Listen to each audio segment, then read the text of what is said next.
Après des semaines d'affrontements sanglants entre contestataires et forces de l'ordre, le président iranien plaide pour la remise en liberté des innocents.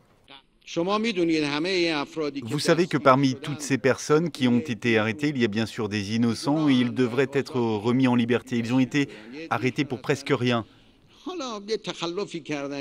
Certains ont commis des délits et non des crimes. Par exemple, si quelqu'un a mis le feu à un pneu, nous ne devons pas le garder en prison pour cela. Téhéran ne communique aucun chiffre officiel, ni sur le nombre de manifestants encore en détention, ni sur celui des personnes tuées lors de la répression. Mais selon Amnesty International, le bilan s'élève à au moins 208 morts. De son côté, le régime assure avoir déjoué un complot de l'étranger et promet de punir les responsables. Il y a ceux en revanche qui ont pris part à ces incidents de manière organisée.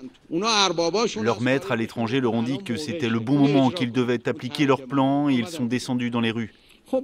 Il faut s'occuper de ces gens-là et de ceux qui leur sont liés. Le mouvement de protestation a éclaté mi-novembre après l'annonce par les autorités d'une hausse drastique du prix du carburant, alors que le pays traverse l'une de ses pires crises économiques. Une colère qui a rapidement viré à la contestation antigouvernementale et qui a été violemment matée par le régime.